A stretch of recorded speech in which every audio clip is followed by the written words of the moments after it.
something for 30 seconds. Absolutely. Oh, right. Okay. I think we are on the hour. So we can see lots of people have joined. So thank you everyone for joining. So this is actually our first lunch and learn, or as it's 2 in the afternoon, maybe it's afternoon snack and learn, or in Henry's case, post-Skittle snack. But yeah, we wanted to put this on really because obviously everybody's, well, the majority of people are at home at the moment. So we wanted to kind of just offer something out to our community, which is CRO experts, UX experts, designers, and the like. Really, this is not an iQuant session at all. We're just simply hosting it, and what we're doing is leaning on our experts, the people that we know in industry, to kind of bring their tips and tricks to the trade or learnings, just in a nice forum for everyone to sort of digest. And so please do obviously throw questions in the channel as well. Obviously I'll be asking those, but this is really a session for everybody else. We will be doing these weekly, so there's another one next week on the 8th. Hopefully you'll all be staying to the end, of course, because it's going to be riveting, and I'll come on to why in a second. But if you want to invite others, or you think it's great and let other people know, if you go to iQuant.com and then it's /resources, you can share that and people can sign up for the series as well. So really excited to have today Henry joining us. So Henry is the Chief Strategy Officer of Creative CX. So Creative CX are a partner of ours, and I'd say friends of ours as well.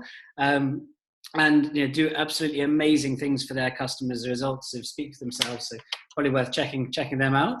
But today Henry will be talking through, I suppose, leaning on your 15 years of worldly wise experience, both sort of agency and in-house side, around, I suppose, what you leverage really and have done for that period of time to sort of base decisions and improvements upon. Is that sort of fair to say? Yeah. Let's make it sound that I've got experience and not knackered from 15 years of work. Actually, more now.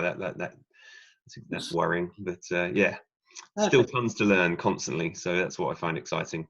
So. Awesome. Well, with that, I'll pass the mic over. And yeah, I look forward to hearing your questions, everyone. Brilliant.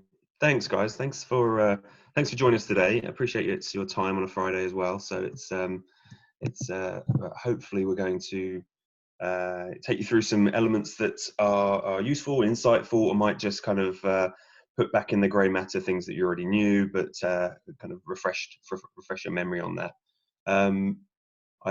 So we have a few kind of housekeeping notes. Chris, jump in if I've missed something, but we're going to try and make this about a 30-minute.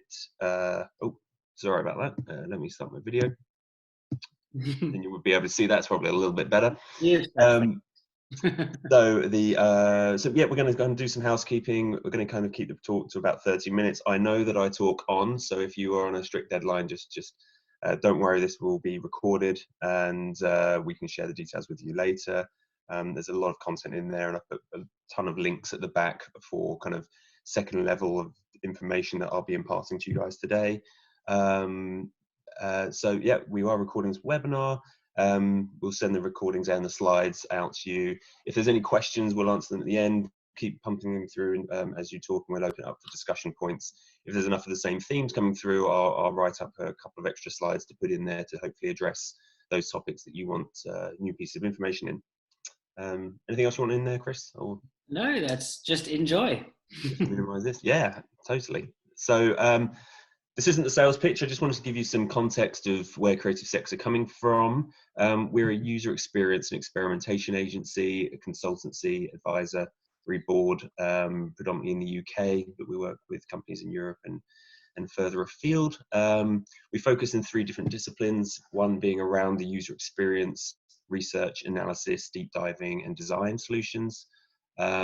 Experimentation is the core of what we do. So this is the methodology that we have and applied to understand that the changes that we make are valid and have empirical data to support the improvements that you make through your site. So you guys will be familiar with A/B testing, multivariate experimentation, etc. and we do everything from the strategy ideation to the development, QA, etc.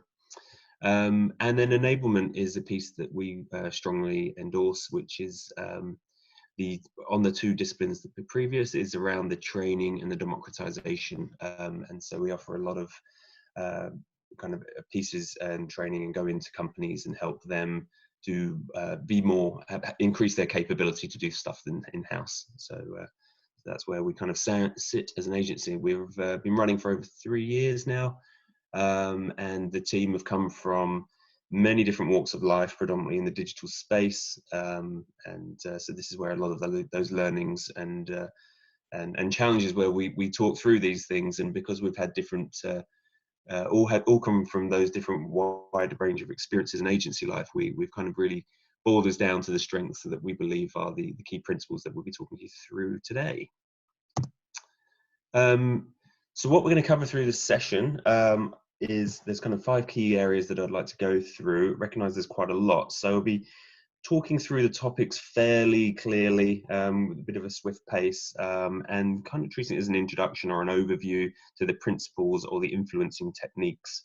Like I said earlier, I think some of them you'll be aware of them, some might be new thoughts or perspectives, and or hopefully maybe it's all radical new learning and I seem like a genius to you, but it's probably more likely because we've taken these from other leading authorities that it's none of this is really my content. So enjoy. If you have a problem with it, we'll take it up with Nielsen and Gestalt. So today we'll take you through our 6 core elements of iFlow management. This is what we've defined. Usability heuristics for interface design coming from Nielsen Group. The Gestalt principles for web design. The diagrams on design flow management that have come through Gutenberg. This is iFlow. And then some closing with some of our top tips and things that we've learned along the way through testing.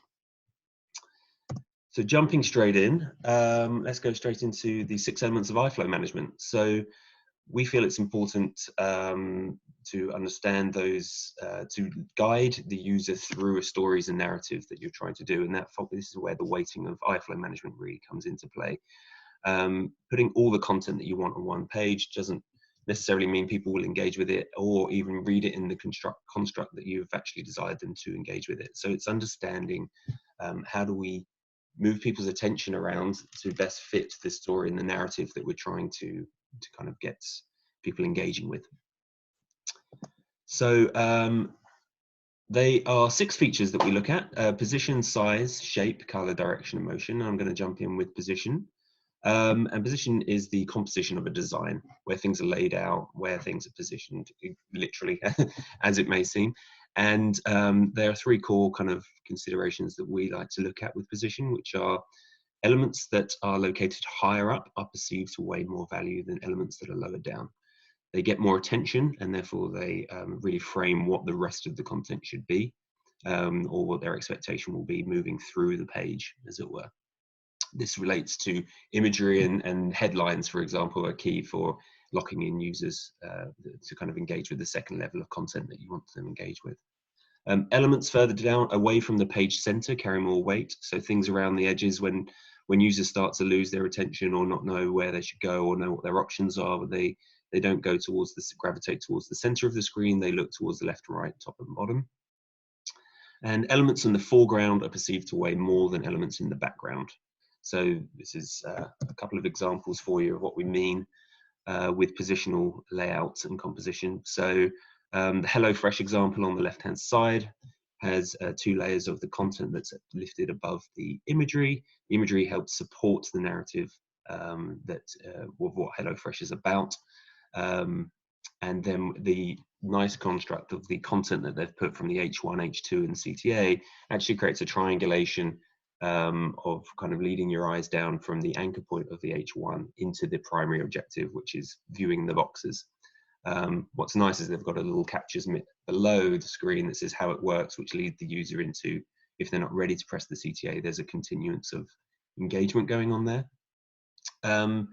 In the top right-hand corner, this is a nice example of adding some validity and security and trust and removing anxiety around the action that you're asking someone to do. So this form came from Salesforce. You can download I believe this is a white paper. Download a demo of the tool, and to remove the sense of anxiety that's going on. They have these trust symbols that are put there, so it kind of reaffirms that what you are downloading comes from trusted source and you're protected from any nasty gremlins that want to jump in your computer. So the other good example is the classic headline, subheader, and then CTA. So it's left aligned, and it creates a triangulation of your eyes moving from the position of the heading being quite strong, bold font, and then moves it to a very clear CTA. So the position of the trifactor there just says, this is what we are, this is what it's about, and this is why you should click on the button.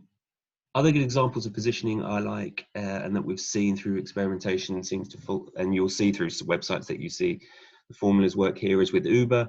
You have a good locking in header, drive with Uber, earn more money on your schedule. As your eyes move across, it can direct you to the form, which is layered above the imagery and almost above the header, the content as well.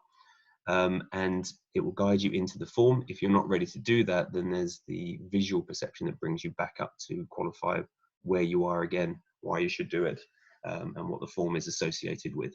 So there's a good movement of positioning of those elements there. The one in the top right, excuse the lots of clustering with the chevron, the hashed boxes. This is from Amazon, and they do this really well. They test a lot, so there's a lot of learnings from the white papers, if you can find those from them. So looking at a product, they cluster information together.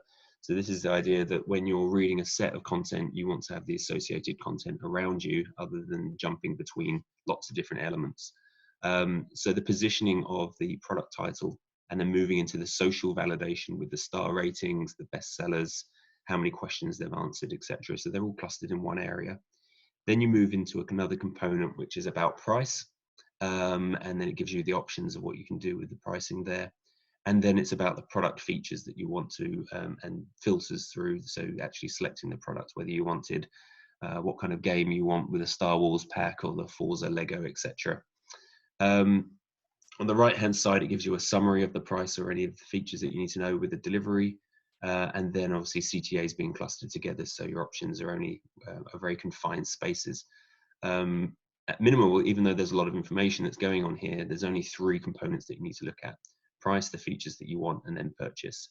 So there's again a nice triangulation of the positioning of those products, of those elements there.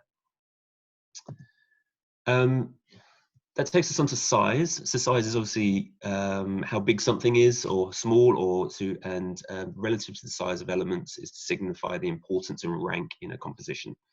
So some examples of what we're looking at there is you can do it with your displaying of elements of products. For example, with the Apple suite, they physically lay out the elements so you can see what the scale and the size are of them, and it gives you a sense of structure of what you're looking there. Moving to the top right hand side, this is a subscription from the Times. This is done really well in the sense that it's got tags saying what are the most popular ones, but also you can see by going up the scale, you get your basic print subscription. There's the pack layout that you have. You can move to a digital subscription as symbolized by the icons, by the imagery, sorry, and then the additional elements below it. And then the full pack, which would be both combined, which shows you more. So it's got a really nice weighting between every pack that you get, and it emphasizes that you get more with each pack as you go along the architecture.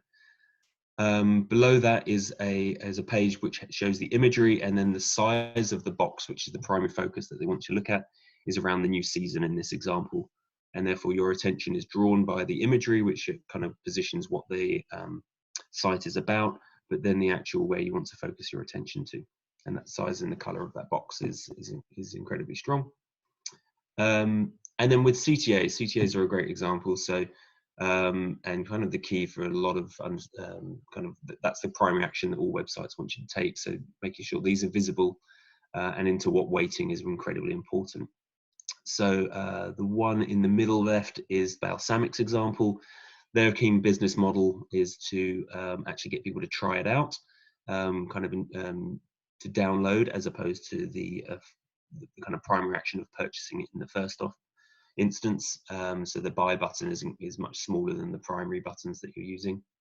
And I believe the cookie agreement I got from the Times as well, and this is the one where the ghost button is obviously the settings, and it's a feature that if you want secondary information or have further investigation you can do.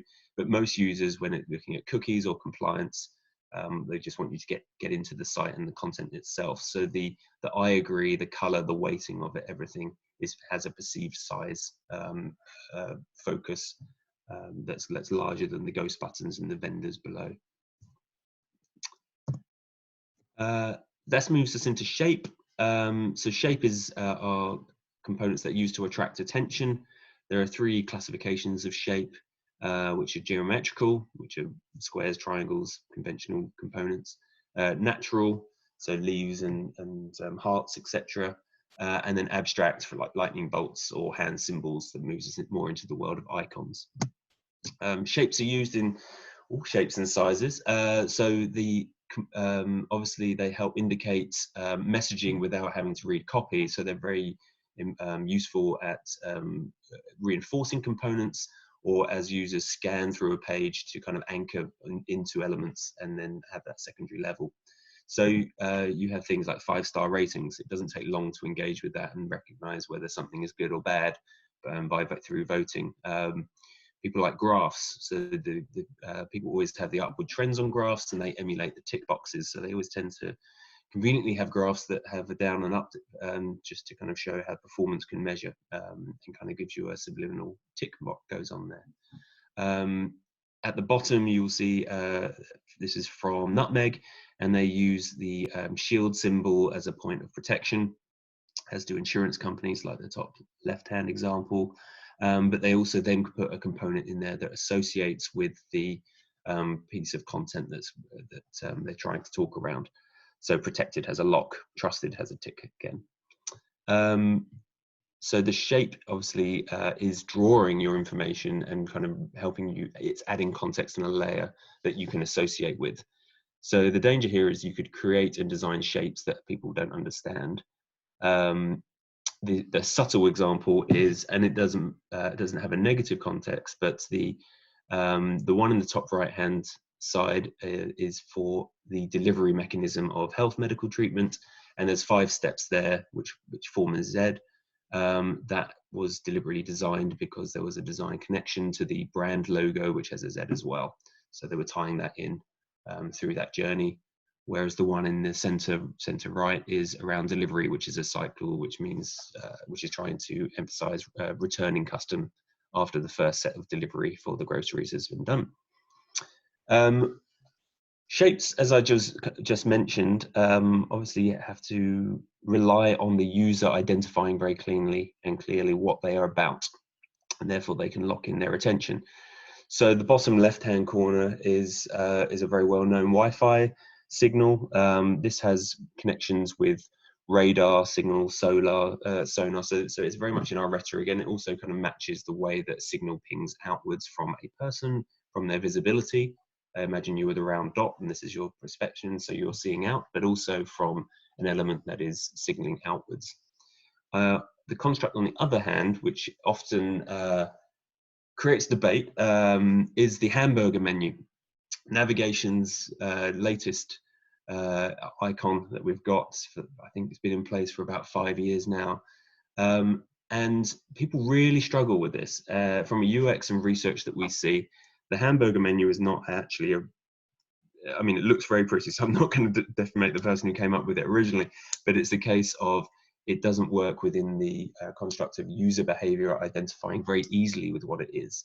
So this is twofold, because a hamburger itself doesn't have a relatable connection to navigation. And secondary, because it's a very linear component and it always looks a lot smaller than we've got on the screen here, people's eye flow from left to right don't naturally anchor or get stuck onto that component, so it's often lost within screen. Every time I've tested on this and added just the word menu below, I've improved conversion rate for engagement, and often which has improved navigation, which has seen downward trends for improving final sales conversion rate. So So that's a good one to have a debate on with your teams, and if you are into testing, then try writing menu underneath and see if it has any uplift for interaction. Henry, would you advise against trying to invent your own navigation shapes? Yeah, I mean, it is the convention. It just takes it's a lot harder work for people to interpret quickly. Fighting the forces on that is if you add something new, will people? Are you changing like for something that's just as recognized, or are you literally doing a marked improvement? If you are putting in an improvement, you might be kind of a bit of a groundbreaker, and if that gets into a tabloid or a UX article, then you might just change the way that the whole world is doing something. So I'm not saying don't do it, but it's I wouldn't be the person to say go and hide your button and put an unidentified icon in there and be surprised that it doesn't work. So it's definitely worth testing if you've got a better idea than the hamburger. Great. So as I've alluded to in the couple of 3 points before, color is always kind of kept cropping up, and color is an incredibly important element. It sits within brand guidelines. Everything around the world has color, and they are there to generate emotions, define importance, and create that visual interest into what we're looking at. From a brand point of view, color associates different connotations to things. So blue cultivates trust, calm, security, often used by banking. Facebook uses blue as a trusted place for communication. Green calls the feelings of nature, environment, etc. So more organic, healthy side of things. And orange is a communications color, so it's got full of energy, uniqueness. So Fantu pushes on the orange.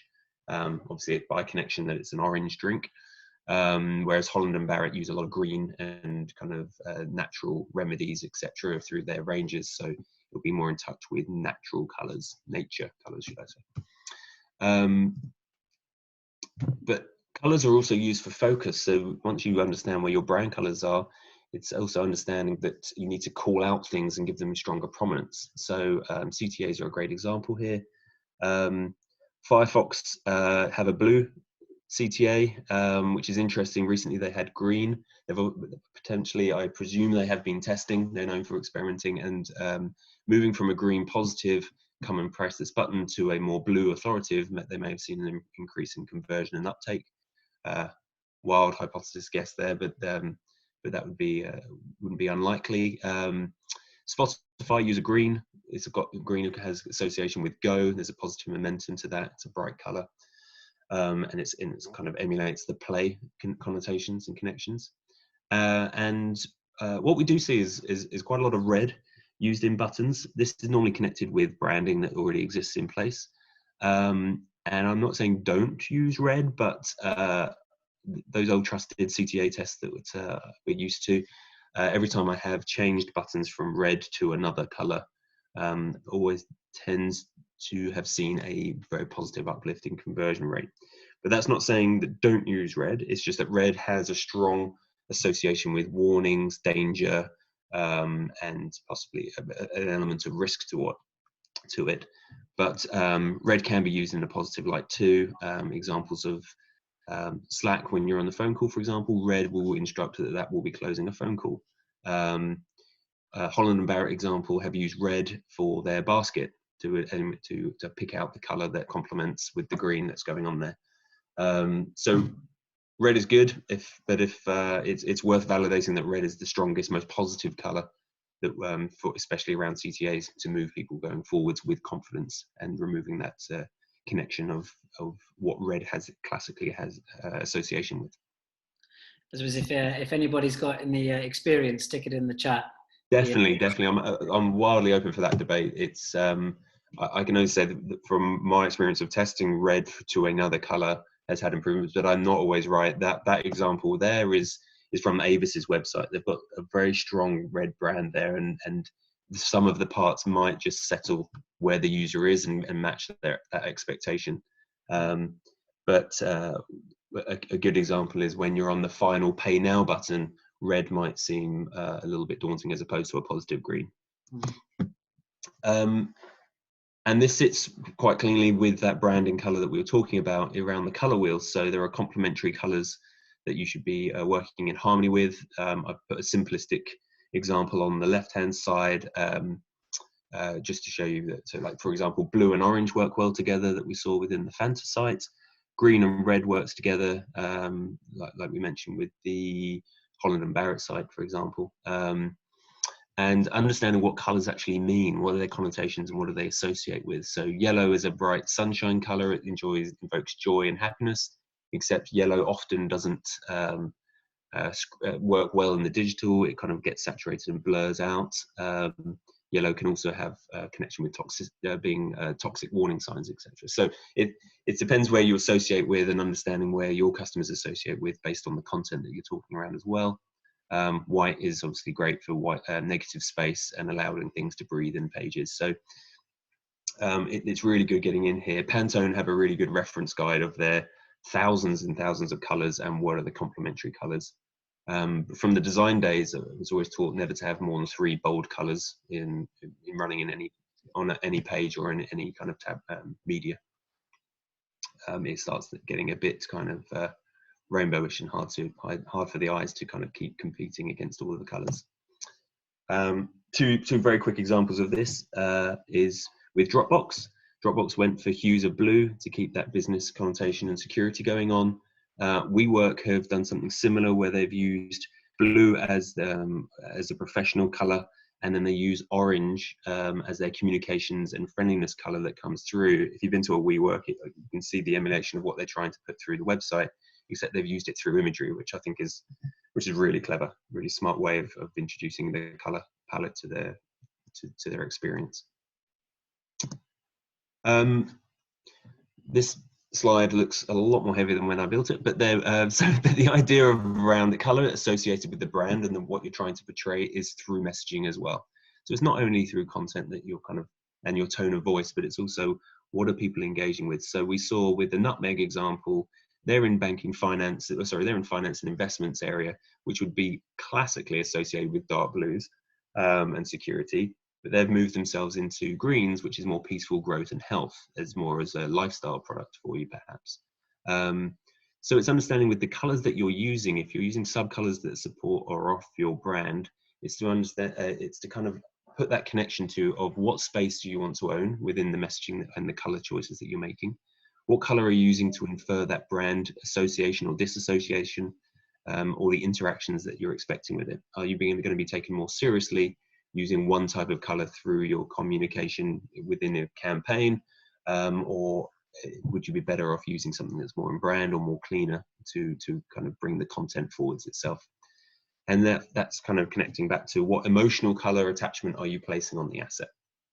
Like we said, red has a striking component, yellow, blues, greens, etc. They infer different things. Moving into direction. So direction is incredibly crucial in the way that it helps signal and direct and guide users through your site or guide them through your content, and keeps them on track to where you're trying to take them through, either through a journey or through your checkout funnel, etc. So directive signals are always incredibly useful to stop the user getting lost. Some nice examples here are of the left-hand side. There's the resume with arrows pointing in, so it shows the list of benefits that you can do around the outside, and then just the direction of this is what you've got to go and do next. Just below that, you've got little cues like discover more with chevrons kind of just guiding the eye below, read more CTAs, links with arrows saying it's going to take you on to somewhere. In central top, you've got apps now with horizontal scrolls, and they do a really nice subtle UX component of just showing you that something's off screen. You still get very clear visibility of the other elements, but it just kind of it infers that there is something there, and it draws your eye and probably your thumb or finger, depending on how old you are, to move left and right rather than classically up and down. Bottom left again uses chevrons to move left and right through the carousel. And the one on the right, which is which is quite an interesting one from direction, and it's going to move us into the next topic, which is around motion. So this guides the eye where you can scroll up and down to select new types of drinks with the ingredients, and you can click on it. And after it first of all starts with a piece of motion that shows that you can move up and down. So it required a mechanic for users to know that they can engage with it, but then you're in control of a new way of navigating through and directing yourself to a product, around the product drinks wheel, I think they call that now. And that lends us into motion. The three types of motion are literal, static, and compositional, and I'll go through that now. But they're there to draw attention to specific components. So literal movement are things that are fixed within an element or a module. So video footage, things that are on a loop, little stings, or GIFs that kind of just anchor this is where you are and to draw your attention into the content itself. Compositional movements are timelines and flows. So as you go down a page, you'll see some movement and animations that start growing, and it kind of feeds you into what the next pieces of content are going. And iPhone 11 Pro does it really well from an emotional point of view. As you scroll down, it doesn't actually emulate that you're going through a scroll down. It actually takes you into the image. It's giving you an immersive experience to the richness and the quality of the product that you're buying. In this instance, they really push the camera, the photographic quality. This is where I think I really like where motion comes in, which is these kind of cute little micro animations where they just have quirky additional value to a process that you were going to be taking anyway. Where I think these play in the strength as opposed to the other videos is that the negative of motion is that people have a loss of control and that they're in a forced experience. So think of being forced to watch a video when you haven't opted in to watch it, and then you're having to go through a 2-minute process of engaging with that content, whereas users like to browse and actually take in content in their own pace and in their own way. So emotion can turn into a negative if it's not done correctly, and an understanding of what the user is actually engaging with. Whereas these micro animations just help make things a little bit slicker and add a little kind of a bit more guidance that doesn't interact with them being in control of the experience. So the left-hand example of the Cool Club, when you click out the CTA, it adds a bunch of hearts because it's loving what you're doing. It's kind of giving you a bit of kind of association that what you're doing is a good thing. The Johan sleeveless hoodie, when you click on add to bag, it does a processing component that emulates that it's trying to find it in stock perhaps, or allocate it to you, that there might be something in the background that's vital for this success, and then it gives you a tick box that says yep, you've done it, and then it adds the basket icon with a 1. So there's kind of nice little cues there to say that you're on the right path and things are going well. Investor is a nice experience that from their PLP pages you can do a quick view, you can add items to the basket, and it will drop you into the shopping bag and then summarize that it's in there and then take you back into the PLP page. All nice, slick, smooth animation components that move you through the site. And one more example, so I don't labor it too much, is the stop motion technique that Wayfair are using at the moment.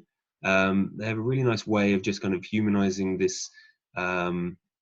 This one is more around home renovation, so buying kitchen bathroom components to upgrade in your house. So the sale kind of pulses and lifts off the page first.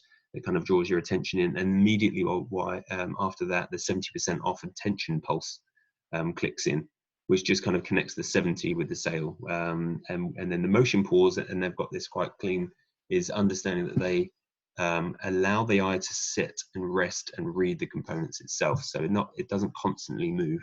It has a pause point so users can actually read.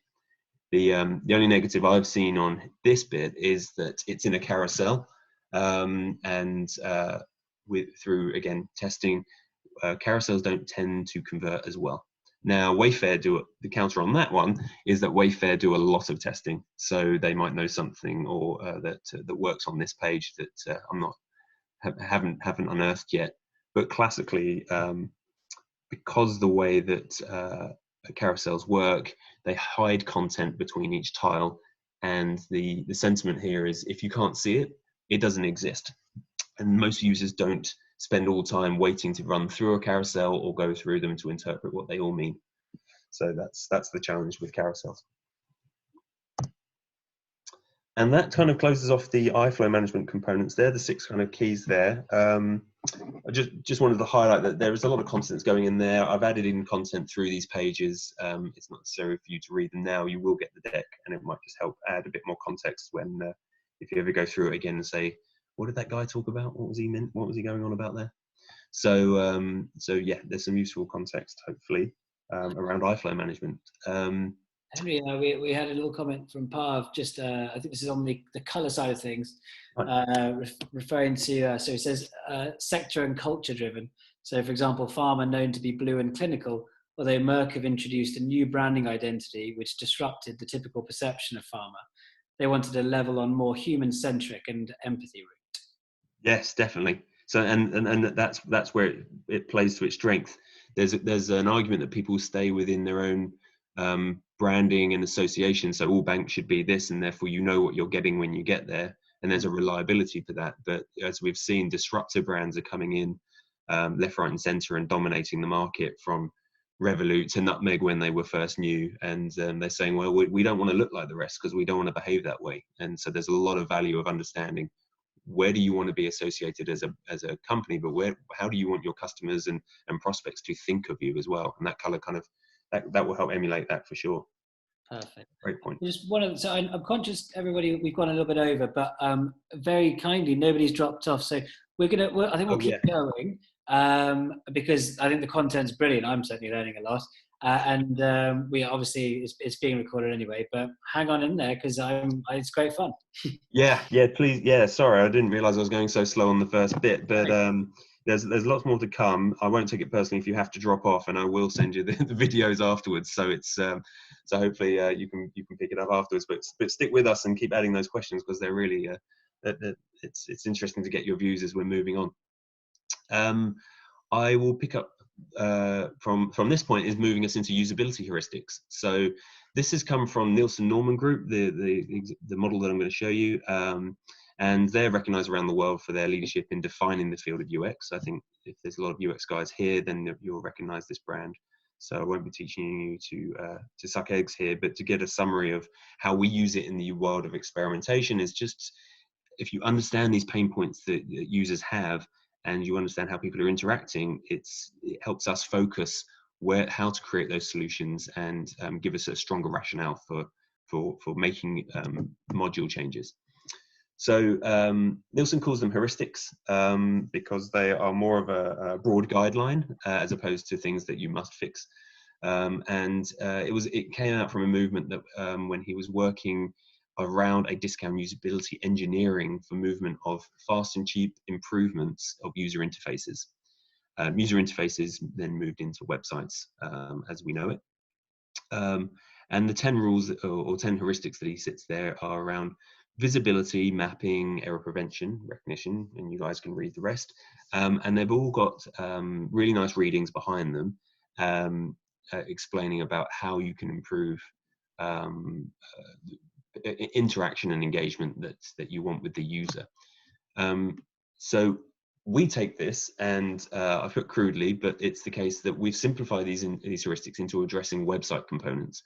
So when we look at testing roadmaps or challenges that sites have or data that's informing us of things, we can look at these and say, well, actually, what are the themes that are coming out here? So with visibility, we take the inclination of it's about having clearer information. Mapping is about relatable grammar. So are you talking the language that that the user uses, as opposed to what we call a curse of knowledge, where you will deal with a lot of companies and they will use acronyms left, right, and center, and they will talk in code, and they will use terms that that make sense to them because they're professionals in their industry, whereas actually their customers are not professional in their industries. That's why they're buying from you, and therefore they're moving into you're not talking the language that actually resonates with what people would know as the correct terminology. Error prevention, that's guidance to make sure that people can carry on and move forwards. Recognition is around discoverability and access to things. Freedom is journey options, so this is giving them pathways to take their own navigational or interaction components or find the information that they want in their own way. Consistency is around repeatable behavior. This moves up with, as you move around the site, you might have different ways that you want people to interact with content, but it becomes incredibly painful when they have to reinterpret a new CTA button or a new way to scroll into information or a new click down reveal. So it's making sure you've got consistency in the mechanics that you've got within the site. Flexibility is simplification of ease and making things easier for people to move forwards. Minimalism is around purity of content, so this is removing the noise around, and so you can really focus on what's important. Error recovery for fault assist, you'll see this a lot in forms, where it's just to make sure that people don't hit dead ends or stopping points because they don't have a piece of information, for example, at that time. Is there a way that you can continue their journey? And help is around progress support. So to simplify that, we take those and we move them into our 5 optimization pillars. And these 5 pillars that we sit are the influencing components for improving somebody's motivation to do something, because you can't improve somebody's motivation directly. That's their free will. But what you can do is move these levers up and down to kind of help motivate them to why they should purchase from you or engage with your brand. So those themes fall into value proposition. So that's the content that supports your communication.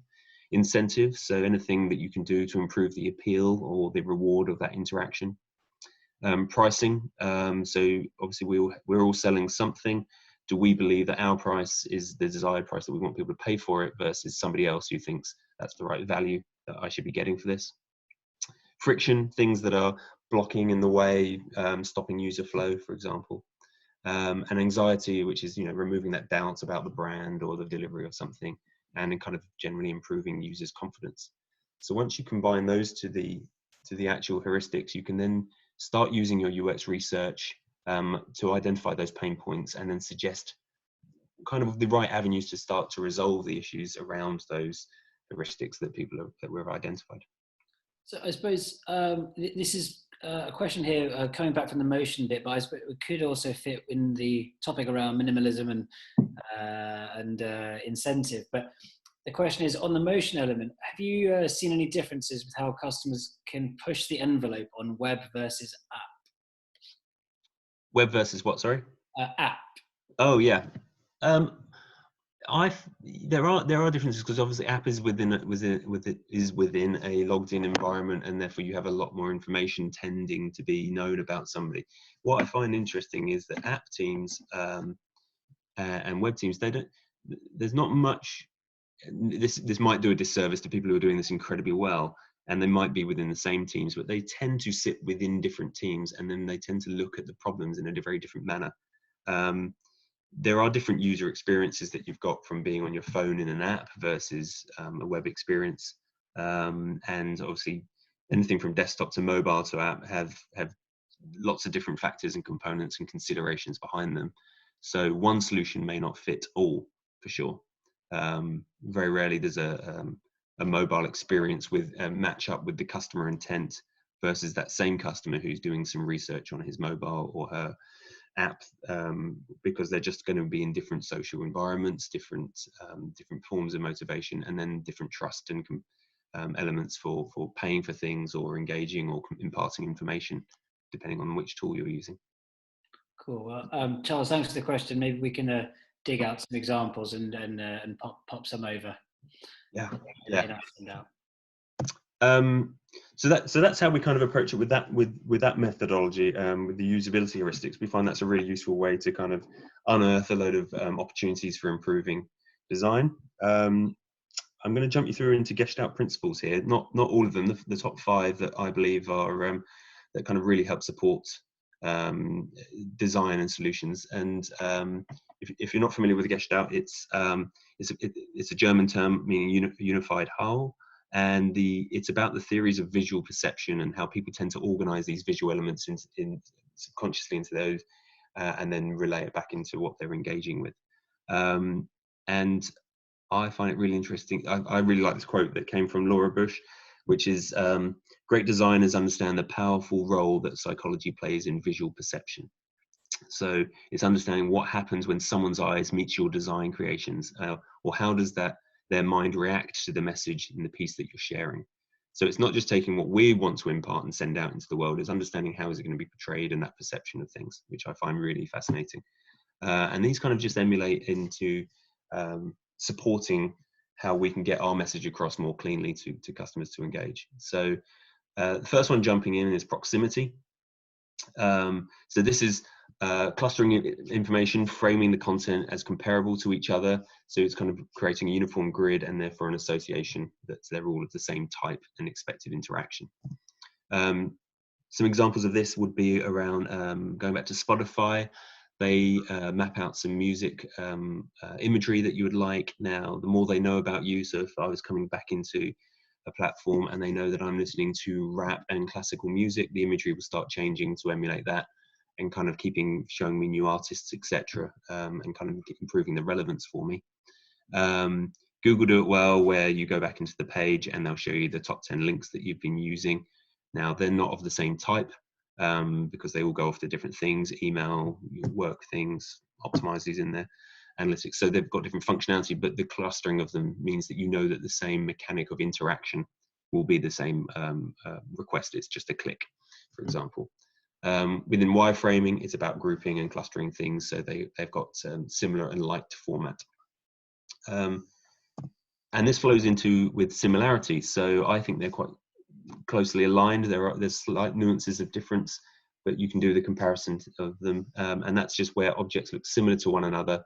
But whereas in similarity, the content and interaction with them can be quite different. So the similarity of them helps just uniform things, so you've got a calm way to interpret content in a regulated way. Examples of this is when you're looking at recently viewed products, or if you've got a news feed like a Twitter feed or components that are coming in, you know that's still a source and your anchor point, but the content that you're being received or engaging with might be quite different and contrasting from each other. Another good example is around download or contact us. So the kind of primary CTAs will tend to fall at the bottom. You know, this is your options now. Download is very different mechanic to contact us, but they sit within the same space because they are positive action, and it helps improve that interaction or having that kind of second level of engagement that you can get with users. Closure or negative space is a really interesting technique, and we use it a lot, but in probably smaller elements, which I'll show you. And this is a way that people perceive the whole by filling in missing information. So this is things like Toblerone logo actually has a little bear within I think this is the Matterhorn mountain in Switzerland. The bear is actually a badge or a symbol, I think, of the family that started Toblerone, and therefore it's one of their symbols that they use in there. So it has really other than just association of the family name within their product. FedEx I really like. They have an arrow between the E and the X, and this is to demarcate that things are moving forwards, things are being delivered from onwards. And I can't work out if that's a causation of just design and font layout or something, but it works really well, and whoever takes that credit is it's great. It's I think it's a nice subtle inclusion on that brand. Icons and badging, etc. So we use this a lot when we're putting components together. But again, this comes back to being able to recognize and identify very cleanly what they are and what your association is to them. So printers, envelopes, denoting mail, cars, magnifying glasses, they're all symbols and things that we can kind of associate with. When we get a bit too abstract, it pushes the user's mind to explore or have to work harder to interpret what it actually means. And I'm not going to mention the hamburger again. Continuity, so that's just moving from one object and continue on to another object. So you see it within logos, but I've mentioned it earlier with this is the App Store, where you can move the horizontal scrolls that you can do to find out more information. There's little nudge cues there to say there's more information, come and try and find this. That's a really nice inclusion over the last couple of years. Nike do it really well with their products and trainers, so they make sure their imagery is very uniform, but it all faces the very same way, and it's important to their brand because it's a constant of from left to right is the connotation of moving forwards, and they're always about pace and running and that kind of training. So it's got that momentum behind it. The other way that they use the mechanic is through filters. The more you filter through, the more it guides you into more refinement, which is good. And I just like the Amazon logo, which I think helps, which symbolizes this quite cleanly as well, which is not only does the swoosh underneath highlight that they, in their store, you can get everything from A to Z, it's an American company. And therefore it's got that delivery component that you will find what they want, but also because of the A's together, it also gives you that smiling face of endorsement. This is a good place to be. So I think that the branding on that works really well for design elements. And it pains me to say it's probably 3 minutes left. Okay, I will. I'll wrap this one up, and then I'll jump straight into any tips. I think we'll definitely get you back to do more. So let me close this up, and then I can do a chapter 2 or something in a couple of weeks. Absolutely. Symmetry. So symmetry is around objects is asymmetrical. It hurts the user's eyes. It makes them waste their time trying to find out the problem and figure out if something's deliberate or not. And therefore it kind of dilutes the importance, which is actually around the content and the messaging that you've got. So as you can see on this example, the more you look at the top left-hand roundel, the more it's just slightly out of shape, and the more it will probably start irking you if I leave this on the screen for too long. So it's making sure that you've got that balance in the page layout that you're doing, whether you want to, in the wireframe example on the left, take the red pill or the blue pill, as it were. So which pieces of content you want to engage in and be slotted into. But to counter on that, you've got elements that are used like Nintendo Switch, where the D side on the right hand side is actually a different size to the one on the left, but because of the way the colors are used, it's very subtle. And obviously the dots themselves are in a different placement. And that helped them with their branding to kind of square out their Nintendo brand and make the E within the middle. And with imagery, that's used a lot. Design layout tends to be very uniform based, and we try and keep everything into very clean constructs. So imagery allows you to have that freedom to not be, to kind of play with your eyes around the kind of, in this instance with basing around there. I think they're bath salts, but yeah, so you can kind of enjoy that there's a humanistic feel to it. Overall, there's 7 Gestalt principles, primary Gestalt principles. They're worth looking into the other ones as well, totally, but I've tried to pull out the ones that I think have a stronger digital connection to it. And that is that, but that moves us into Gutenberg's diagrams for iFlow management. Now, we can pause here for the time. What do you want to do?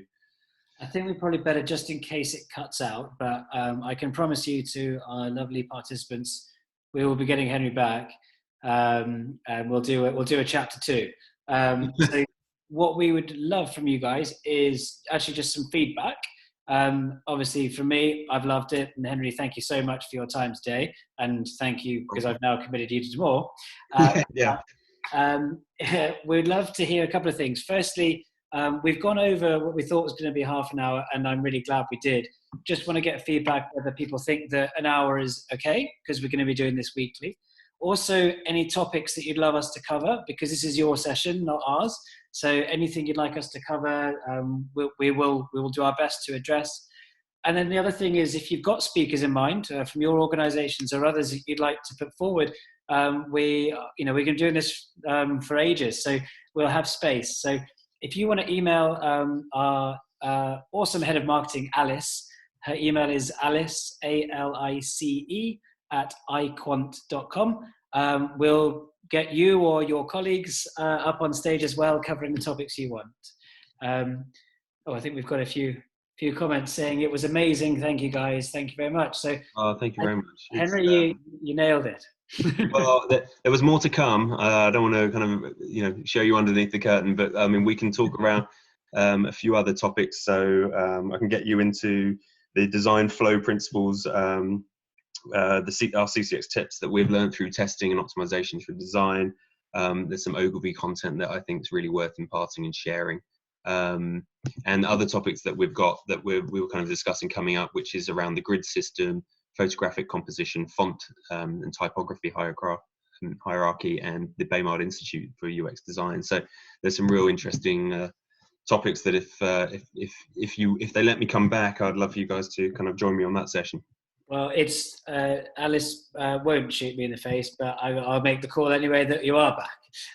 And so next week it will actually be Doug Collins speaking to us about about dark designs and dark patterns in UX.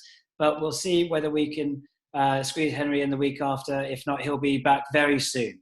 It's like a kind of cliffhanger, exciting moment. Yeah. I feel like I've now created myself a TV episode. Exactly. But thank you everyone for joining, and a very big thank you to you, Henry, for kicking off our first of many. Great, thank you guys. It's been really, really, really nice in my time to kind of put this all together. So I hopefully you guys found it just as valuable. So yeah, really appreciate that. Thank you. Thank you all. Have a lovely weekend and keep safe. See you guys. Bye now.